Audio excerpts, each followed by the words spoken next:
சமீப காலமா கணவனுக்கு துரோகம் செய்யும் மனைவிகள் அதிகமாயிட்டாங்க. நீங்க யாரும் தப்பா நினைக்க வேண்டாம். நான் ஒரு விஷயம் சொல்ல வரேன், அதுக்காக இதை சொல்றேன். இதை நான் சொல்லலை, டிவியில் நியூஸ் சேனலில் நிறைய இது ஓடிட்டு இருக்கு. இப்போ ரீசனாக கூட ஒரு குழந்தையெல்லாம் ரொம்ப கொண்டுட்டு இந்த மாதிரிலாம் அந்த கேரளாவில் ஒரு விஷயம் நடந்துச்சு.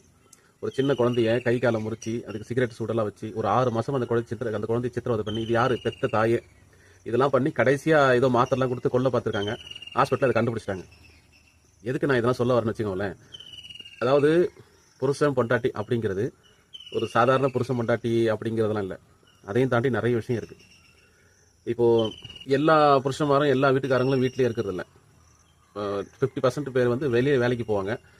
சரி, பாதி பேர் வந்து வீட்டுக்குள்ளேயே இருந்து வயல் வேலை இந்த மாதிரி வேலையெல்லாம் பார்ப்பாங்க. ஸோ அதனால் அது இடைவேளை வந்து அதிகமாக ஏற்படாது.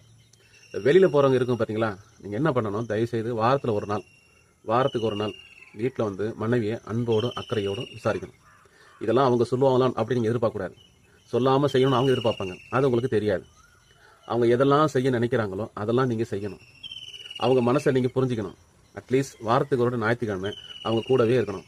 சமையல் இருக்கும்போது அவங்களுக்கு உதவி செய்யணும். அவங்களுக்கு தேவையான வேலைகளை செஞ்சு கொடுக்கணும். இதனால் உங்களுக்கு ஒன்றும் கௌரவ குறைச்சல் ஆகிடாது. அவங்க மனசில் நீங்கள் இடம் பிடிக்கலாம். அவங்களுக்கு ஒரு தப்பான எண்ணம் வளர்கிறதுக்கு அதை வந்து நீங்கள் முட்டுக்கட்டையாக கூட இருக்கலாம். அவங்க மனசு அப்படி மாறதுக்கு காரணமே இல்லாமல் உங்கள் மனசே அவங்க வந்து இருக்கிற மாதிரி அதுக்கு ஒரு ஏற்பாடு பண்ணி கொடுக்கலாம். அது நீங்கள் இந்த மாதிரி இருக்கும்போது அதெல்லாம் மாறும். ஒரு சிலர் அதை கண்டுக்கிறதே இல்லை. எவன் கேட்டால் நமக்கு என்ன அப்படிங்கிற மாதிரி வர்றது, ட்ரெஸ் அவுத்து போட்டுறது, குளிக்கிறது, ட்ரெஸ்ஸை மாற்றுறது, ஓடி போயிருது. அப்போ இவங்களோட நிலைமை வீட்டுக்குள்ளே இருக்கிற பொம்பளைகளுக்கு நிறைய ஆசைகள், ஆசை பாசங்கள் நிறைய இருக்கும். அதை ஒரு சிலர், அதாவது எல்லாரும் தப்பு பண்ணுறாங்க சொல்ல வர, புருஷமார்கள் அவங்களை கைவிடுறாங்க சொல்ல வரல. எல்லாரும் நல்லா பார்த்தவங்க ஒரு சிலர் அவங்களை கைவிட்டுறாங்க. கண்டுக்கிறதே இல்லை. அவங்களுக்கு என்ன வேணும், ஏது வேணும், மனசில் என்ன கவலை, ஏன் சோகமாக இருக்க, ஏன் சிரிச்சிட்டு இருக்க, அதெல்லாம் கேட்கறதே கிடையாது. அதனுடைய விளைவு 3வது மனுஷன் கேட்டுறான். அவங்க மனசில் இடம் பிடிச்சிடறான். அவன் மனசில் இடம் பிடிக்கும் போதே தப்பான எண்ணம் அவங்களுக்கு தோன்றதில்லை. அதுக்கு நாளடைவில் தப்பான எண்ணமாக மாறுது. அப்படிதான் நான் நினைக்கிறேன். எல்லாரும் தப்பாக சொல்லலை, என் மனசில் தோன்றதான் நான் சொல்லிட்டு இருக்கேன். யாரும் தப்பாக நினைக்க வேண்டாம்.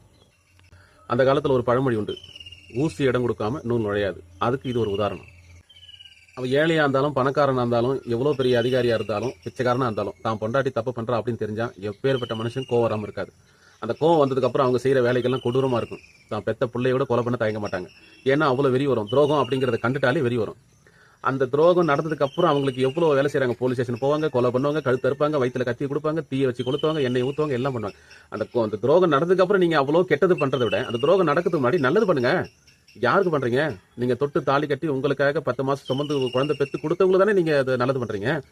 வெளியே கூட இல்லையா, வீட்டுக்குள்ள தானே. அன்பா பாத்துக்கோங்க. என்ன கேட்கறான்னு முன்கூட்டியே யோசிங்க. 3வது மனுஷன் எவனோ வருது உங்க பொண்டாட்டி மனசுல இடம் பிடிக்கிற அளவுக்கு நீங்க அதை இடம் கொடுக்குறீங்க. அந்த இடத்த நீங்க பிடிங்க. அவ்வளவுதான். நான் முதலே சொன்ன